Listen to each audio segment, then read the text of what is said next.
मेरा नाम शुभम कटियार है और आपका मेरे चैनल एलॉयड वेव की पाठशाला में स्वागत है। सो यहाँ पे हम एलॉयड वेव्स के कॉन्सेप्ट को डिस्कस करेंगे, उनको समझेंगे कि पैटर्न्स कैसे फॉर्म होते हैं, क्या इंटरनल स्ट्रक्चर्स होता है और पैटर्न्स कैसे करेक्ट होते हैं, क्या फॉर्मेशंस होता है उनका, इसको ब्रीफली समझने की कोशिश करेंगे। अ, यहाँ से जो न यहाँ से जो नॉलेज मेरे पास है, मैं उसको समझाने की कोशिश करूँगा, आपके साथ शेयर करने की कोशिश करूँगा, क्योंकि एलॉयड वेव को लोगों ने बहुत ही कॉम्प्लिकेटेड पैटर्न्स कर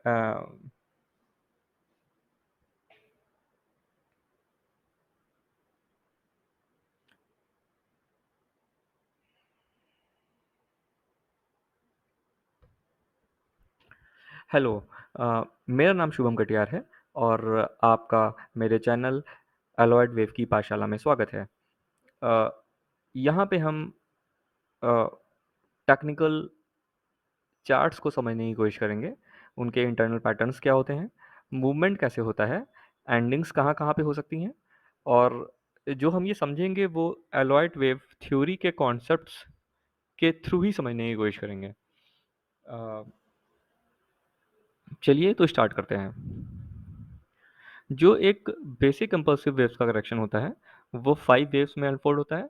wave 1, wave 2, wave 3, wave 4 and wave 5। ये मार्किंग्स एक ग्राफिकल रिप्रेजेंटेशन में, एक ग्राफिकल ड्राइंग्स में मैंने ऑलरेडी मेंशन की हुई हैं स्क्रीन पे। वेव 1 जब भी कंप्लीट होता है तो उसको एक रिट्रेसमेंट वेव आती है जो कि वेव 1 को रिट्रेस करती है, जिसको हम लोग वेव 2 मार्क कर देते हैं और वेव 2 कह देते हैं। जब वेव 2 का पैटर्न कंप्लीट हो जाता है तो फर्दर वो नेक्स्ट इम्पल्स के लिए ट्रेवल करता है, जिसको हम वेव 3 कहते हैं। अगेन वेव 3 वेव 4 के फॉर्म में करेक्ट होता है और वेव 4 फर्दर एक अगले इम्पल्स की तरफ ट्रेवल करता है, जिसको कि हम वेव 5 बोलते हैं। सो जो इम्पल्सिव वेव का मेन पैटर्न है वो अनफोल्ड्स होता है wave 1, wave 2, wave 3, wave 4 and wave 5 में। जब एक पूरा पैटर्न इम्पल्स का बन जाता है तो entire patterns get corrected by 3 corrective wave, that is wave A, wave B and wave C. So the पूरा का पूरा स्ट्रक्चर जो होता है, ए बी सी का जब करेक्शन पूरा हो जाता है तो इसको एक वेव 1 बोल देते हैं। अब इसको फर्दर हम समझते हैं कि वेव 1 इसको क्यों बोलते हैं। नेक्स्ट स्लाइड पे आते हैं। ये इंटरनल सब वेव्स का स्ट्रक्चर है। बेसिकली यहाँ पर देखिए, वेव 1 कंप्लीट हो गया, वेव 2 कंप्लीट हो गया, वेव 3, वेव 4 एंड वेव 5। जब एक इम्पल्स कंप्लीट हो गया तो एक करेक्शन आया वेव ए, बी एंड सी के फॉर्म में। अब जो वेव 1 का इंटरनल स्ट्रक्चर होता है वो कैसे होता है, wave 1, wave 2, wave 3, wave 4 and wave 5। मतलब 5 इम्पल्सिव, वेव 1 कंप्लीट हो गई, करेक्शन हुआ ए बी सी के फॉर्म में, वेव 2 कंप्लीट हो गई। Again 5 impulsive, wave 1, wave 2, wave 3, wave 4 and wave 5। Wave 3 correct complete हो गई, करेक्शन के लिए wave A, B and C. Wave 4 complete हो गई। Again wave 1, wave 2, wave 3, wave 4 and wave 5 complete हो गई। ये एक मेजर सीक्वेंस कंप्लीट हो गया। इसको हम बोल सकते हैं वेव 1 यहाँ पे कंप्लीट हो गया। इसको मैं यहाँ पे वेव 1 हमारा कंप्लीट हो गया, ठीक है। जो मेजर सीक्वेंस है ये करेक्ट हुआ वेव ए, बी एंड सी के फॉर्म में। वेव ए में भी इम्पल्सिव वेव सी होती हैं। वेव ए को भी इम्पल्सिव वेव्स बोलते हैं, लेकिन इनका डायरेक्शन जो होता है opposite to the direction of main trend होता है। यहाँ भी wave A, wave 1, wave 2, wave 3, 4 and 5 got corrected by the 3 waves in the direction of main trend. Main trend का डायरेक्शन ये है और करेक्शंस का डायरेक्शन भी मेन ट्रेंड के ही डायरेक्शन में है। और वेव सी जो further opposite to the direction of main trend complete होती है 5 वेव्स के पैटर्न में। सो आपको समझ में आ गया होगा, यहाँ पर वेव 1 कंप्लीट हो गया और यहाँ पे वेव 2 कंप्लीट हो गया। अगर हम इस चार्ट को, ये जो चार्ट है हमारा, इसको हम 15 मिनट के टाइम फ्रेम में देखेंगे तो ये भी आपको इतना बड़ा ही चार्ट हो जाएगा। और फर्दर हम उसको कंप्रेस करेंगे 1 आवर के टाइम फ्रेम में, तो इसमें हम फर्दर सब वेव्स को भी देख सकते हैं। इसको हम डिलीट कर देते हैं और नेक्स्ट स्लाइड पे आते हैं।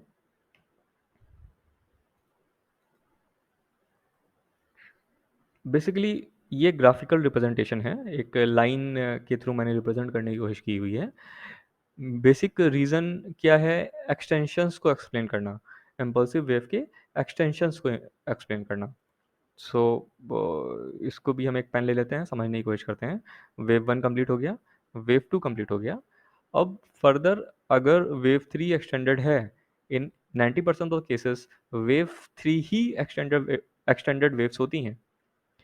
सो इसमें क्या होता है? वेव वन कंप्लीट हो गया, वेव टू कंप्लीट हो गया, अपनी मार्किंग कर रहे हैं। आपने सोचा कि ये वेव थ्री है, आपने यहाँ पर वेव थ्री लिखा। अभी हम कंडीशंस पे नहीं पहुँचे हैं, तो इस पे अभी हम बाद में जाते हैं। इसको हम हटाते हैं, इसको हम डिलीट करते हैं। अब बस इतना समझने की कोशिश करते हैं कि एक्सटेंशंस क्या होते हैं। Wave one, wave two, further wave one, wave two, wave three, wave four and wave five. यहाँ पर थर्ड वेव कंप्लीट हो गई। ये एक्सटेंशंस वेव वन में भी हो सकते हैं, वेव थ्री में भी हो सकते हैं और वेव फाइव में भी हो सकते हैं। But 90% of the cases you will find the extensions in wave 3 only. Okay, और ये फाइनल वेव का सीक्वेंस हमारा वेव 5 के फॉर्म में कंप्लीट हो जाता है। सो ये तो हो गया एक्सटेंशंस की बात। हम नेक्स्ट स्लाइड पे आते हैं। नेक्स्ट जो स्लाइड है, इसको इसको क्या बोलते हैं? पैटर्न वन कंप्लीट हो गया, पैटर्न थ्री कंप्लीट हो गया, पैटर्न फाइव भी कंप्लीट हो गया एक कंपल्सिव डायरेक्शंस में। बट पैटर्न फाइव एक एंडिंग डायगोनल्स के फॉर्म में भी कन्वर्ट हो सकता है। अगर एंडिंग डायगोनल के फॉर्म में कन्वर्ट होता है तो उसका क्या रीज़न होता है? वेव वन कंप्लीट हो गया, वेव टू कंप्लीट हो गया, और अगर इन 90% of cases if wave three is the extensive wave, मतलब वेव थ्री एक छोटे टाइम में बहुत लंबा अगर ट्रेवल करता है और एक्सटेंडेड मोड में कंप्लीट होता है, ये फर्दर अगर वेव थ्री जब भी कंप्लीट होगा वेव फोर के फॉर्म में रिट्रेस होगा, उसके बाद जो स्पीड होती है वो थोड़ी सी स्लो हो जाती है, इम्पल्सिव के ही फॉर्म में रहती है, इसको मैंडेन डायगोनल बोलते हैं। स्पीड स्लो हो जाती है। और ये कैसे अनफोल्ड होती है? ये अपना थ्री वेव्स के फॉर्म में अनफोल्ड होती है। इसके पीछे की इसके इसके पीछे का प्रोसेस ये है। ये वेव हमारा wave A, wave B and wave C, ये वेव वन में कंप्लीट हो गया।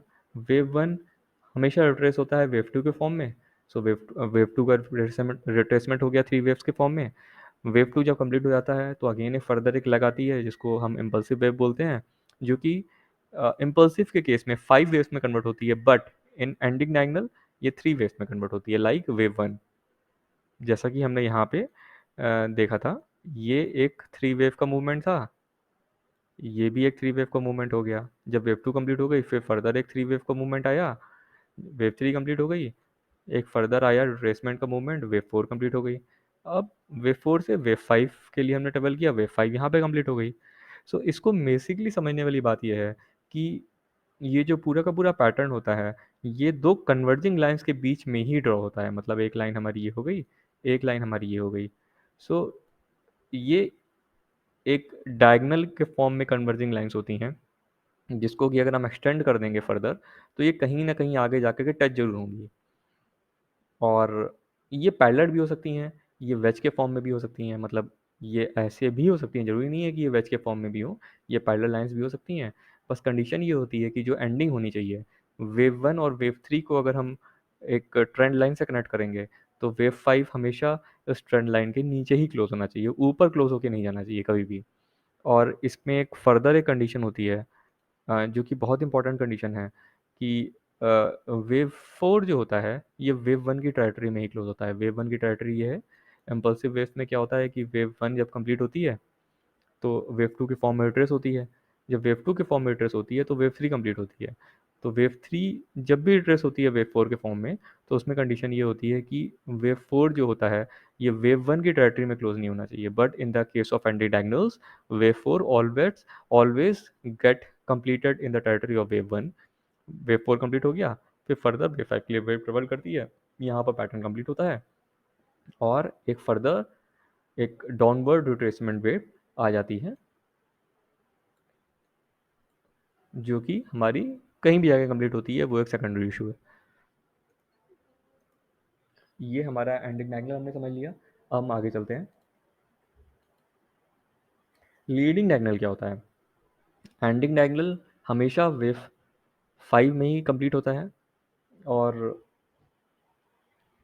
ये जो इसका इंटरनल पैटर्न होता है, जैसे आपने इस वाली स्लाइड में देखा था, ये 3 वेव्स के फॉर्मेशन होता है।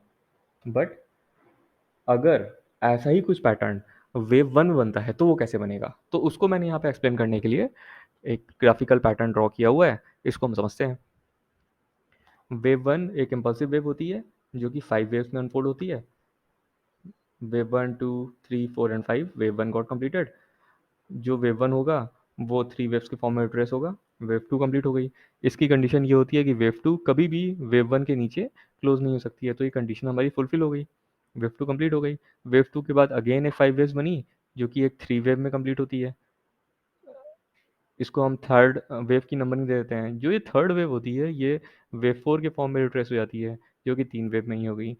और जब वेव 4 कंप्लीट हो जाती है तो ये फर्दर वेव 5 तक ट्रेवल करती है, जिसको हम फाइनल एक सीक्वेंस जब हमारा कंप्लीट हो जाता है तो हम उसको वेव 1 बोल देते हैं। जो वेव 1 इंटायर सीक्वेंस जब कंप्लीट हो जाता है तो ये वेव 2 के फॉर्म में रिट्रेस हो जाता है। बट यहाँ पर सबसे इंपॉर्टेंट कंडीशन ये है कि वेव 1, वेव 3 और वेव 5 5 वेव्स के पैटर्न में अनफोल्ड होता है, और जो क्लोजिंग होती है वेव 4 की वो वेव 1 की टेरिटरी में ही होती है।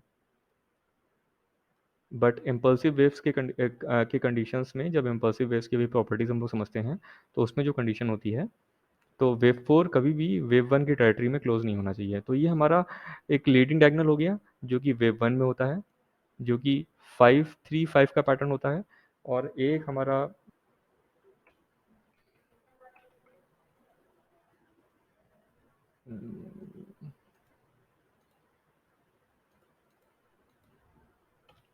ये ये हमारा एंडिंग डायगोनल था, जो कि 3 वेव्स का ही पैटर्न था। मतलब इसमें जो इम्पल्सिव वेव थी वो भी थर्ड वेव 3 वेव्स के फॉर्म में थी, और रिएक्टिव वेव थी वो भी थर्ड वेव के फॉर्म में थी। अब हम लोग एक प्रॉपर्टी समझ लेते हैं कि बेसिकली क्या होता है इम्पल्सिव वेव्स, उसकी कंडीशंस क्या होती है, उसको कैसे समझते हैं, इसको हम लोग समझ लेते हैं। इस पैटर्न के फॉर्म में समझते हैं। चलिए, बहुत अच्छी बात है, यहीं पर समझ लेते हैं। इसमें क्या होता है, इसको हम डिलीट कर देते हैं। इसमें क्या होता है, वेव वन जब भी कंप्लीट होती है, ये starting of the wave one हो गया, इसको हमने जीरो मार्क कर लिया। ये हमारा वेव वन हो गया, वेव वन यहाँ पे कंप्लीट हो गया। 5 वेव्स का स्ट्रक्चर होता है, wave one 2 3 4 and 5। Wave 5 complete हो गई। जब वेव वन कंप्लीट हो जाती है, जब वेव वन एक पूरा स्ट्रक्चर कंप्लीट हो जाता है, तो ये 3 वेव्स के फॉर्म में ट्रेस होता है, wave A, wave B and wave C. इसकी लिमिटेशन क्या होती है? इसकी लिमिटेशन ये होती है कि वेव टू जब भी कंप्लीट हो, कैसे भी फॉर्मेशन में कंप्लीट हो, बस इसको इस लाइन जो टेरिटरी होती है, जो ओरिजिन ऑफ वेव वन है, जिसको हम जीरो बोलते हैं, इसके लेवल पे क्लोज नहीं होना चाहिए, या इसके नीचे क्लोज नहीं होना चाहिए। कहने का मतलब ये है कि वेव टू यहाँ पे कंप्लीट हो सकता है, यहाँ से मुड़ सकता है, वेव टू यहाँ से कंप्लीट हो सकता है, वेव टू इवन यहाँ से कंप्लीट हो सकता है, बट वेव टू 100% रिट्रेस करके यहाँ से कंप्लीट नहीं हो सकता है। ये हमारी सबसे इंपॉर्टेंट कंडीशन ये है, wave two can't get retraced 100% of the wave one. ठीक है, ये हमारी ये तो कुछ ज़्यादा ही टेढ़ी लाइन ड्रॉ हो गई है। ये हमारा एक लिमिटेशन है, वेव टू यहाँ पे कंप्लीट हो सकता है, बस इसके लेवल पे कंप्लीट नहीं हो सकता है। वेव टू हमारा कंप्लीट हो गया। वेव टू जब कंप्लीट हो जाता है तो फर्दर एक एक इम्पल्सिव एक लगाती है, जिसको हम वेव थ्री बोलते हैं, जो कि यहाँ पे मार्क्ड है। ये क्या होता है, ये हमेशा 5 वेव्स का सीक्वेंस होता है, wave one, wave two, wave three, wave four and wave 5। अगर हम वेव वन को हमने 1 आवर के टाइम फ्रेम पे नोटिस किया हुआ है, तो हम वेव थ्री को भी 1 आवर के टाइम फ्रेम पे नोटिस करेंगे। अगर हमें सब वेव के सीक्वेंस को समझना है, जिसको भी हम एग्जाम्पल के फॉर्म में समझेंगे, इसको अगर हमें समझना है तो हमें छोटे टाइम फ्रेम पे जाना पड़ेगा, जैसे कि 15 मिनट्स के टाइम फ्रेम पे, तभी हम सब वेव्स को देख सकते हैं, नोटिस कर सकते हैं, काउंट कर सकते हैं। अदरवाइज हम सब वेव्स को नहीं काउंट कर पाएंगे। वेव थ्री यहाँ पे कंप्लीट हो गया। वेव थ्री के कंप्लीट होने के बाद 90% ऑफ द केसेस में एक और चीज़ समझनी ज़रूरी है कि वेव थ्री का मूवमेंट बहुत ही फास्ट होता है। मतलब एक छोटे से टाइम फ्रेम में एक बहुत ही फास्ट मूवमेंट आता है, जिसको कि हम वेव थ्री बोलते हैं। वेव थ्री में यूजुअली गैप्स होते हैं, मतलब क्लोजिंग हो गई यहाँ पे, अगले दिन मार्केट ओपन हुई तो पता चला कि 100 पॉइंट्स ऊपर ओपन हुई। यहाँ पे ओपन है, एक की क्लोजिंग यहाँ पे हुई थी और दूसरे की ओपनिंग यहाँ पे हुई, तो ये गैप आ गया। जब भी हम गैप्स देखेंगे तो अगर हम 80 टू 90% ऑफ केसेस में अगर हम काउंटिंग करेंगे तो हम ये पाएंगे जो गैप्स होते हैं जो कि फिल्ड नहीं होते हैं वो वेव थ्री में ही पाए जाते हैं। वेव थ्री कंप्लीट हो गई। वेव थ्री के फर्दर क्या रूल्स होते हैं उसको समझते हैं कि कहाँ तक कंप्लीट हो सकती है। वेव थ्री का जब भी कंप्लीट हो गई, जब वेव फोर बनेगी तो ये समझना बहुत ज़रूरी है कि वेव फोर, ये जो एक रीज़न है वेव वन की क्लोजिंग का जिसको हमने ऐसे मार्क किया हुआ है, वेव फोर कभी भी वेव वन की टेरिटरी में क्लोज नहीं होना चाहिए। मतलब वेव फोर यहाँ पे यहाँ से मुड़ सकता है, वेव फोर यहाँ से मुड़ सकता है, वेव फोर यहाँ से भी ट्रेवल कर सकता है, बट वेव फोर इस टेरिटरी में आकर के इस लेवल पे क्लोज नहीं हो सकता है। अगर इस लेवल पे क्लोज हो रहा है तो हमारा ये जो हमने काउंटिंग की हुई है इम्पल्सिव वेव की काउंटिंग नहीं है, ये करेक्टिव वेव की काउंटिंग है, और इसको हम फर्दर आने वाले समय में आने वाले एपिसोड्स में समझने की कोशिश करेंगे। जब वेव फोर कंप्लीट हो जाता है तो वेव फाइव ट्रेवल कंप्लीट होता है। वेव फाइव के लिए कंपल्सिव ब्लैक कंप्लीट होती है जिसको हम वेव फाइव बोलते हैं, ये भी फाइव वेव्स का फॉर्मेशन होता है। और जब वेव फाइव कंप्लीट हो जाता है तो ये थ्री वेव्स के फॉर्मेशन में करेक्ट होता है। ठीक है, तो हमने समझ लिया कि वेव वन मतलब इस एंटायर सीक्वेंस को अगर हम यहाँ से बात करें, इस सीक्वेंस की बात करें तो यहाँ पे वेव वन हमारी कंप्लीट हो गई और वेव टू हमारी ये कंप्लीट हुई जाकर के यहाँ पे कहीं। ये अगर हम 1 घंटे के टाइम फ्रेम पे अगर ये चार्ट को हम एनालाइज़ कर रहे हैं, अगर हम इसको समझ रहे हैं, तो हमें इसकी सब वेव का सीक्वेंस इसको समझने के लिए 15 मिनट के टाइम फ्रेम पे आना पड़ेगा, तभी हम इसको देख पाएँगे, वरना हम इसको नहीं देख पाएँगे। ये हमारी इम्पल्सिव की कंडीशंस होती हैं। अब फर्दर क्या और इसमें हम क्या समझ सकते हैं, सीख सकते हैं, उस पे हम लोग अब जाते हैं। एग्ज़ाम्पल्स को देखते हैं, एग्ज़ाम्पल्स देखना बहुत ज़रूरी है। अभी तो एक बहुत ही बढ़िया हमने मूवमेंट देखा हुआ है कि सभी स्टॉक्स, जितने भी स्टॉक्स हैं, सभी एक इम्पल्सिव फॉर्मेशन में हैं और इम्पल्सिव फॉर्मेशन में ही ट्रैवल कर रहे हैं। तो हम इसको देखते हैं, समझते हैं एग्ज़ाम्पल्स के फॉर्म में। ओके, इंडियन होटल्स का चार्ट खुला हुआ है, तो इंडियन होटल्स में ही समझते हैं। 1 घंटे का चार्ट खोल लेते हैं, इवन 4 घंटे का खोल लेते हैं, चलिए, ठीक है?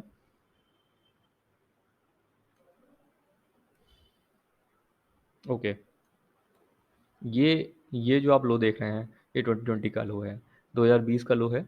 सो ये क्लियर है, जब भी ऐसी शॉर्ट एक बड़ा-सा कंप्रेस करके जब भी आप चार्ट खोलेंगे, तो एक लो कंप्लीट हो गया, हमें एक एंडिंग मिल गई कि यहाँ पे एक पैटर्न कंप्लीट हुआ है। ये आपको एक्सपीरियंस से आएगा कि यहाँ पे कंप्लीट हुआ है कि यहाँ पे हुआ है, यहाँ पे हुआ, आप ऐसे नहीं समझ पाएँगे। तो हमने एक मार्किंग कर ली, हमारा पैटर्न यहाँ पे कंप्लीट हो गया, ठीक है? तो हमने ये देखा कि अब हम इसी स्लाइड पे आते हैं। इस स्लाइड पे, ये जो आखिरी वाली स्लाइड थी, ये हमने पैटर्न समझा था लीडिंग डायगोनल का।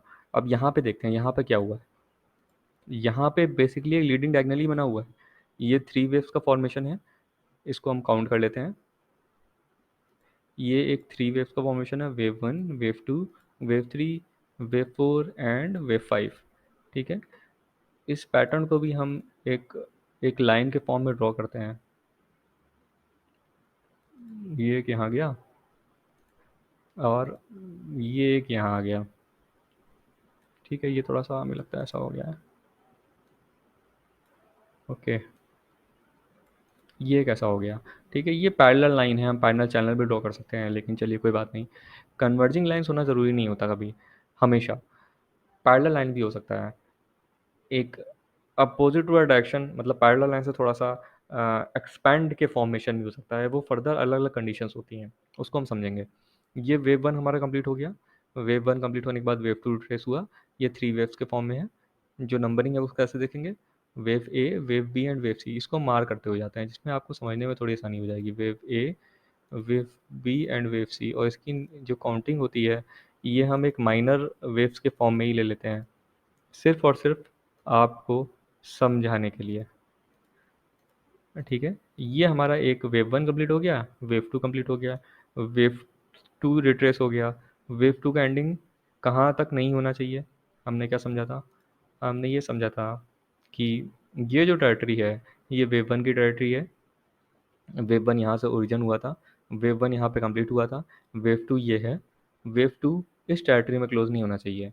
तो यहाँ पे हमारी जो इम्पल्सिव वेव का रूल है वो फॉलो होता है। वेव 2 यहाँ पे कंप्लीट नहीं हुआ, वेव 2 ऊपर कंप्लीट हो गया, सो हम अपनी फर्दर एक काउंटिंग स्टार्ट कर देते हैं वेव 3 के लिए। ठीक है, यहाँ पे पैटर्न कंप्लीट हो गया, ये एक लाइन है, मतलब इसको भी मैं ऐसे करके ड्रॉ कर लेते हैं। अब हमने ये ड्रॉ इसलिए किया हुआ है कि वेव 4 हमारा यहाँ पे कंप्लीट नहीं होना चाहिए, इस टेरिटरी में क्लोज नहीं होना चाहिए। ठीक है, तो वेव 1 कंप्लीट हो गया, वेव 2 कंप्लीट हो गया, further wave 1, wave 2, wave 3, wave 4 and wave 5, ये एक सब वेव है जिसको हमने वेव 1 का नाम दिया हुआ है। ये ए बी सी यहाँ पर कहाँ से आ गया, इसको हम हटा देते हैं। ठीक है, ये सब वेव है। ये मार्किंग का कलर देखिए, कलर डिफरेंस है। इसको हम ओके, ये थोड़ा एक हाइयर वेव की काउंटिंग हो गई, कर लिया है, जिससे थोड़ा सा विजिबिलिटी वाइज थोड़ा सा आसानी हो जाए। वेव 1 कंप्लीट हो गया, वेव 2 कंप्लीट हो गया, further wave 1, 2, 3, 4 and 5, wave 1 complete हो गया, वेव 2 रिट्रेस हो गया, फिर एक एक एक स्टीव मूवमेंट देखिए, एक Steve movement shortest period of time, मतलब आप यहाँ पर देखेंगे 22 अक्टूबर से एक पैटर्न कंप्लीट हुआ था, 22 23 अप्रैल से, अप्रैल मई जून जुलाई, अप्रैल मई जून जुलाई, मतलब अप्रॉक्स 3 मंथ्स के इंटरवल पे ये पैटर्न कंप्लीट हुआ है। और यहाँ पर देखिए, यहाँ पर क्या हुआ है, 25 अगस्त को पैटर्न स्टार्ट हुआ है और अक्टूबर में ही कंप्लीट हो गया है, मतलब अक्टूबर के मिड में ही कंप्लीट हो गया है। मतलब हमने ये नोटिस किया कि ये जो मूवमेंट वेव 1 कंप्लीट हुआ था उससे थोड़े से कम समय में वेव 3 कंप्लीट हो गया, तो ये स्टीपेस्ट मूवमेंट होता है, बहुत जल्दी कंप्लीट होता है, एक एक के ऊपर एक कैंडल्स बनती हैं। वेव 3 कंप्लीट हो गया, वेव 3 के बाद वेव 4 रिट्रेस हुआ, जो कि एक सब वेव थी। वेव 1 यहाँ कंप्लीट हुई थी, वेव 1 यहाँ पे कंप्लीट हुई थी, मतलब वेव 4 को वेव 1 की टेरिटरी में क्लोज नहीं होना चाहिए, वेव 4 अपना यहाँ पे कंप्लीट हो गया। सो इसका मतलब मैं मार्किंग इसलिए कर रहा हूँ कि आपको थोड़ा समझ में आए कि ये जो टेरिटरी है यहाँ पे, ये एक गैप है। ठीक है, सो वेव 1, वेव 2, वेव 3, वेव 4 यहाँ पे कंप्लीट हो गया, और वेव 5 के लिए मार्केट यहाँ पर सब वेव 5 कंप्लीट हो गई है। ये हम ड्राइंग्स अपनी डिलीट कर देते हैं, सब ड्राइंग्स नहीं डिलीट कर सकते वरना नंबरिंग भी हमारी डिलीट हो जाएंगी, सो हम एक एक करके इसको डिलीट कर देते हैं। वेव 4, वेव 5 यहाँ पे हमारा आ, एक पैटर्न कंप्लीट हो गया। अब फर्दर वेव 5 के लिए क्या है, sub wave, wave 1, wave 2, wave 3, wave 4 and wave 5, wave 1 completed, wave 2 completed, wave 3 completed, wave 4 and wave 5 completed. So हमारा एक पैटर्न सब वेव का 5 वेव्स का पैटर्न कंप्लीट हो गया, जिसको कि एक सब वेव 5 कंप्लीट हो गई, और इसके ऊपर की वेव क्या है, इसके ऊपर की वेव यहाँ पे मैंशनड है, जिसको हमने वेव 3 बोल दिया। ठीक है, तो हमारा major pattern wave 1, wave 2, wave 3 यहाँ पे कंप्लीट हो गई। वेव 4 के लिए अभी हम ट्रेवल करेंगे, कहाँ तक जाएंगे, कैसे जाएंगे, वो एक सेकेंडरी इशू है। बस मेजर एलवाइड के हिसाब से कंडीशन ये होनी चाहिए कि वेव 4 इस टेरिटरी के ऊपर ही क्लोज होना चाहिए कहीं भी, और फर्दर एक 5 वेव्स का फॉर्मेशन बचा हुआ है, जो कि जब भी आएगा तो इसके ऊपर ही क्लोज होगा, वेव 3 की टेरिटरी के ऊपर क्लोज होगा, इसको वेव 5 बोल देते हैं। ठीक है, अब ये हमने एग्जाम्पल जो देखा है, अब हम 4 घंटे से 1 घंटे पे चले जाते हैं। यहाँ पर क्या होता है, यहाँ पे मल्टीपल और सारी कैंडल्स आ जाएंगी, इसको कंप्रेस है, ये ऑलरेडी कंप्रेस चार्ट है। ये ऑलरेडी कंप्रेस्ड चार्ट है। सो अब इसको देखते हैं यहाँ पर क्या हुआ है। ये आपको दिख रही है waves, wave 1, wave 2, wave 3, wave 4 and wave 5, ये आपको गैप दिख रहे हैं। वेव 3 में ही गैप्स होते हैं, wave 1, wave 2, wave 3, wave 4 and wave 5। ये करेक्ट हो गया है। करेक्शंस को भी हम छोड़ देते हैं, करेक्शंस एक कॉम्प्लिकेटेड पैटर्न्स होते हैं, जिस पे अगर हमने एक ट्रेस कर लिया कि वेव 1 कंप्लीट हो गई, कभी भी करेक्शंस में ट्रेड नहीं करना चाहिए, करेक्शंस को हमेशा छोड़ देना चाहिए। जब करेक्शंस कंप्लीट हो जाते हैं तो फर्दर हमें इम्पल्स ही पकड़ने की कोशिश करनी चाहिए। वेव 2 कंप्लीट हो गया, फिर further wave 1, wave 2, wave 3, wave 4 and wave 5, wave 3 complete हो गया, वेव 4 का रिट्रेस हो गया, इसी टेरिटरी में क्लोज हुआ है। सो ये एक लीडिंग डायगोनल का परफेक्ट एग्जांपल है। वेव 4 क्लोज हो गया, फिर ये वेव 1 बन गया, यहाँ पे फिर से आपने गैप देख लिया, यहाँ पे फिर से एक छोटा सा गैप आ गया जिसको हम मार्क करते हुए चल रहे हैं।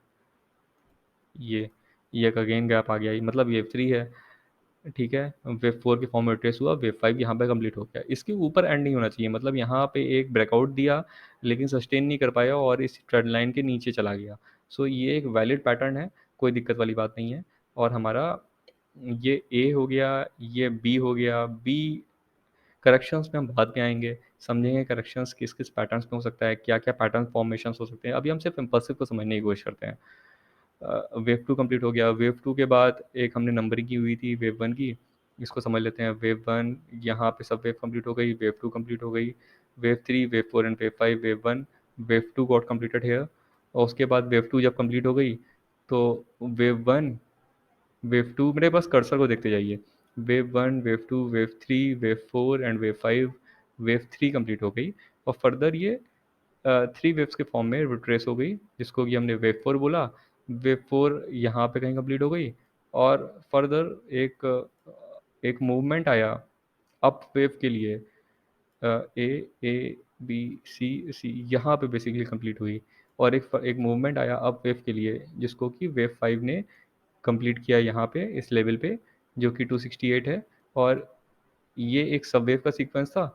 मेन वेव आ गई वेव थ्री और अभी हम वेव फोर में ट्रेवल कर रहे हैं। ये एक छोटा सा एग्जाम्पल हो गया अपना इम्पल्सिव वेव्स का, क्या क्या कंडीशंस होती हैं। अब फर्दर एक ये जो मैंने आपको एक्सप्लेन किया हुआ है इम्पल्सिव करेक्टिव, ये अप्रॉक्स अगर आपको प्रैक्टिस करनी है तो अप्रॉक्स आज ही आप चार्ट्स खोलिए, 10 मिनिमम चार्ट्स की एक लिस्ट बनाइए, जैसे कि मैंने यहाँ पे बनाई हुई हैं। ब्लू चिप स्टॉक्स पकड़ लीजिए और ये एक निफ्टी फ्यूचर्स के स्टॉक की लिस्ट है। एक स्टॉक पकड़ लिए, 10 स्टॉक्स देख लीजिए और इसमें एक नंबरिंग के साथ साथ एक पैटर्न समझने की कोशिश करिए कि कैंडल्स कैसे मूव करती हैं और कैसे इसको नंबरिंग हम दे सकते हैं। समझने की कोशिश करिए जो मैंने आपको रूल्स बताए थे, wave one, wave two, wave three, wave four and wave five के, उसको पकड़िए, उसको समझनी है। वेव्स को वैसे ही बनाइए, उनकी काउंटिंग करिए और एनालाइज करिए चार्ट्स को। और सबसे इंपॉर्टेंट बात यह है कि चार्ट्स की नंबरिंग आप कब समझ सकते हैं, अगर आप इसको ऐसे करके जूम आउट कर देंगे, जूम इन कर देंगे, तो आपको कुछ भी समझ नहीं आएगा कैंडल्स में क्या मूवमेंट हो रहा है।